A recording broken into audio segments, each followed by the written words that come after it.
Okay.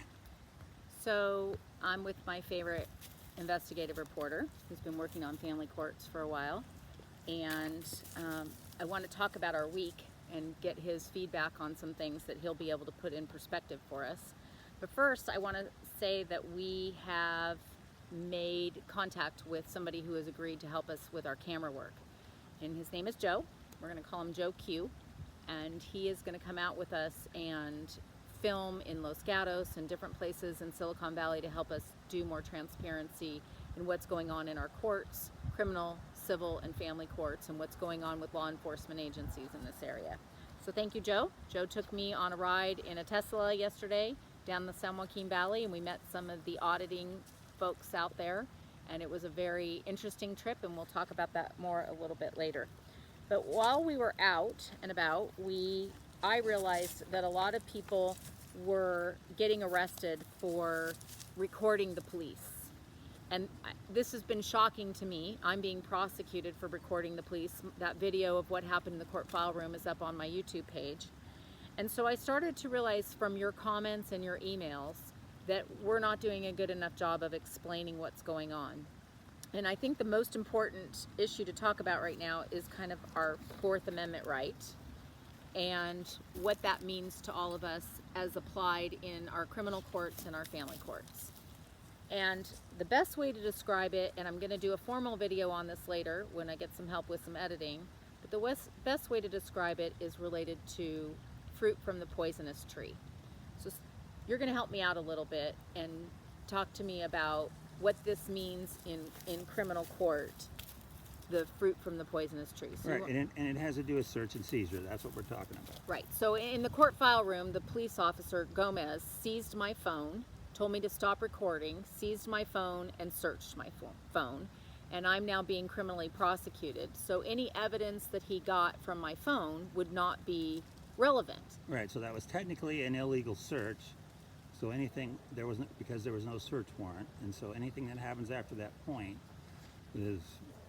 makes the tree poisonous, and so that fruit is theoretically, they can't use it against you, right? Theoretically. But we're seeing people being prosecuted for recording and arrested for recording police officers. They then get into the criminal justice system.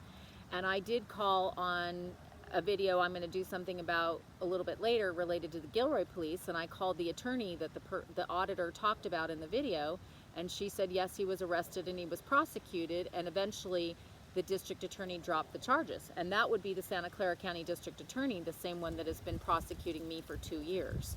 And so, you know, a lot of this, I think the best way to describe it is a lot of people have DUIs. I've been shocked to know how many people have been arrested for DUIs. When you get arrested for a DUI, there's a section in Joseph Tolley's book about that. He says you should not be consenting to the field sobriety test, and that you should only allow them to do a blood test. You shouldn't allow them to do a breathalyzer. You shouldn't allow them to do field sobriety because that's objective. And they don't have a right. The key thing is they don't even have a right to make you do any of those other tests other than a blood test under the law. Right. So everything else is voluntary. And so most of us try to be cooperative with the police, especially when we haven't had a lot of encounters with them. And so they pull us over and want to do a breathalyzer. And then people will find themselves in court and they're arguing against the police officers who said in their view they viewed you as reasonably being under the influence, and that starts your whole criminal case. So on the illegal search and seizures, if I understand this correctly, when you're consenting to a breathalyzer or a field sobriety check, you're consenting to that officer searching you and investigating you, and that then becomes in their police report as a fact, and they are a witness against you. That's what I have observed in court. Is that what you believe happens too? Yeah, pretty much. Yeah, I mean, they'll search. If you're consenting to one thing, you're pretty much consenting to everything, and unless you're recording it or something. So that brings me to how much these attorneys are making too. And my attorney for filming in that courthouse, instead of them going after Officer Gomez for taking my phone and searching it, they went after me. They're prosecuting me, and I paid an attorney $20,000 to represent me in that case. it's taken 2 years, and he just withdrew and kept my money because we had a flat fee agreement. His name is Dimitri Stadlin. I filed bar complaints against him. He violated his fee agreement. They just do whatever they want. The bar isn't doing anything about these attorneys. And I think that a lot of the auditors that are getting arrested are telling me that they're spending anywhere from $5,000 to $20,000 on attorneys to help them get out of these recording arrests, which they should never be prosecuted for in the first place. And that's something that the mainstream media doesn't cover enough. This is something we need to make them more aware of. You know, because there'll be an article about somebody that got off, but they will rarely mention, you know, how much money it cost that person to prove they were innocent. Right. And then on the other side of it is how much money the government spent to bring a bogus case against somebody, because that's money too. So on both sides there's money involved, but that usually gets just skimmed over in terms of, and it just goes to become whether was the person guilty or innocent or whatever. But nobody points out, you know, how much it costs both sides to do it. Well, and that's what a lot of these auditors are telling me, is that they get arrested and then they have to hire an attorney, and there's always a retainer of anywhere from $3,500 to $20,000, and then the district attorneys are dropping the cases. But it really seems to me that the police officers not doing their job and making these arrests based on recording are costing taxpayers a lot more money, because the district attorney is charging it, it's taking court time, it's clogging the courts. If you have money to be able to hire a private attorney, you pay for it, but if you don't, taxpayers are going to pay for you to get a public defender or an IDO. I paid my first attorney $20,000 off a loan I got, then I didn't have any more money to borrow, and now taxpayers are paying for my defense, and they're going to send it to a 2-week trial. Yeah, and if you go to court, like bring a civil case against somebody that's considered frivolous or make frivolous motions, you know, they'll fine you. It's called a sanction, and they'll fine you money for doing that. It's punishment. I've been sanctioned. It's called a misuse of court resources. But when the prosecutor does it, when the local district attorney does it, it should be considered the same thing. It should be just as bad. They're misusing court resources. They're tying up court time. They're tying up judges. They're tying up court employees. You know, but there's no accountability for when they do that and waste all that time and resources. And the other thing that I've noticed is that in all of these cases, there is such pressure on everyone to take a plea. And I got pressured to take a plea early on for violating a local rule. The district attorney asked me to take a plea of 2 years probation and staying out of the courthouses for 2 years. And I thought to myself, well, I actually said a very bad word to my attorney to tell them what to do with that plea offer. But I realized that a lot of people get into court, they're paying this money to attorneys, they're risking their freedom, they're worried about going to jail, and so they take a plea. And if you look in the statistics for each county of how many cases are pled out, so not only is the cop arresting for recording the police, then the district attorney is prosecuting it, and ultimately what happens is you take a plea, that means you're consenting to being guilty, and it's clogging the courts, and then you're on probation. You have a criminal record for something you should have never even been arrested for in the first place. And if they had to take it to trial, they would probably lose, because the fruit from the poisonous tree and the laws would have precluded them from doing anything that would actually get you convicted in front of a jury. So, I mean, the one thing that I'm seeing over and over again is, especially with auditors, they're getting arrested, they're getting worried, their families are worried, and they're taking a plea because they're scared. And what I would say is, I'm not taking a plea. I'm not guilty, and that police officer was guilty. I'm not taking a plea, and I would encourage all of you to start knowing your rights, questioning what's being done to you by the police officers, the courts, and the local district attorney, and don't take the plea. And put pressure on your public defenders to hold these district attorneys and police officers accountable, because they're the ones that should be holding them accountable too.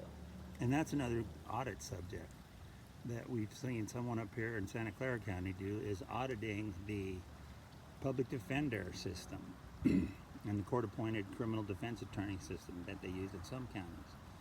You know, some of those attorneys just do not do their jobs. They don't defend people, they just push them to take a plea, and they're not doing their job either. We've seen some pretty good auditing videos around Santa Clara County where they chase down a district public defender Right. attorney, or even go to his office and try to interview him and say, hey, are you really doing your job? Why are you pushing everybody to take all these plea deals? Well, and a lot of that too has to accountability of the judges. The judges are protecting the police officers and the attorneys are protecting the judges, because the attorneys should be calling out the cops, they should be calling out the judges should be calling out the attorneys, and it's this code of protection that they're all just big actors in our court system, and they're not calling each other out, and they're not doing their job as the law is written, because they're just not following it. And caught up in this are people who are just out there outraged over the injustice, and they're getting arrested and they're getting dragnetted into the system.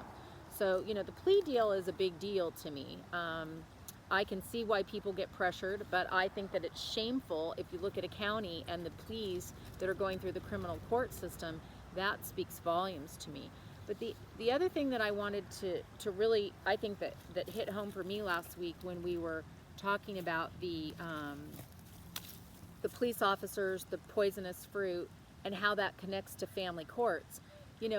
We were talking earlier about what people are being fined and sanctioned in family courts, and what they're paying attorneys to represent them just in a divorce. And when you hire a divorce attorney in Santa Clara County for a middle-class family, I've heard retainer fees as much as $50,000, and people getting billed $50,000, $100,000 from an attorney just to get a divorce.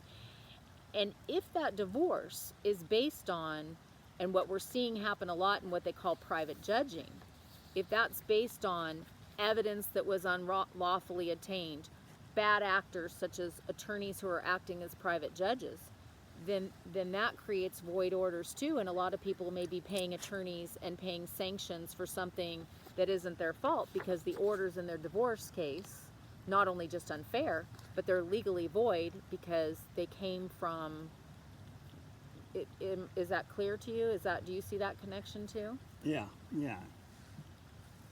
Any order that's issued that doesn't follow the law, that doesn't follow the procedures that you have to follow in order to issue that order, is a void order. It's not enforceable, or at least, again, theoretically. It's just a matter of if you can get a judge to follow the law to enforce that. And the problem is, when people try to get the orders voided, the attorneys are protecting the judges, and the judges are protecting the attorneys, and nobody wants to admit that this is going on in our family courts. So if we won't admit what's going on in our criminal courts, it's even more shameful that we won't admit what's going on in our family courts. So that's going to be our project. We're really blending these groups together, and we're going to look to the auditors to help us how we start getting more transparency. Recording attorneys, where can you record in court?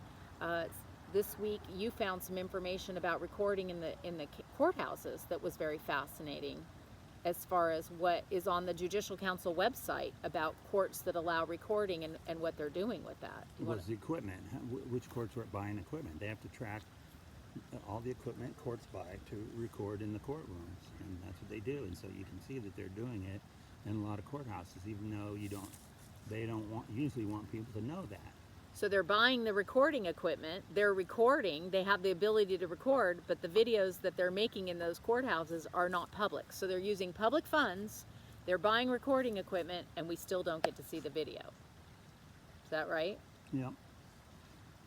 So that's going to be our project. We're going to start looking at how we blend what the auditors are doing and what the family court folks have been talking about for the past 5 years, and that's what we're going to try to.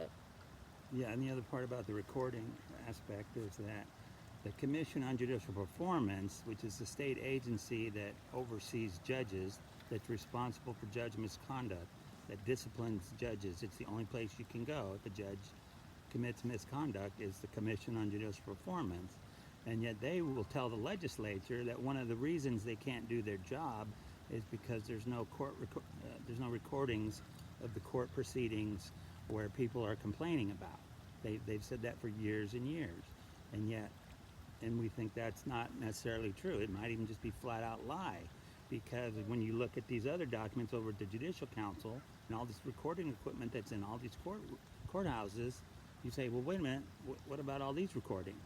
So the CJP, which is part of the problem, because they're pretending like there's no recordings when we know there are recordings. So it's just all the way to the top. There's nobody that's accountable. And we know from the California State Auditor, Elaine Howell, that she audited the CJP and found huge problems with what they were doing. And one of the things she said, very basic, hey, they don't even put out complaint forms. And I hear from people all the time, if they want to complain about a judge or they don't understand what's happening in court, where do they file a complaint? Nobody even knows that.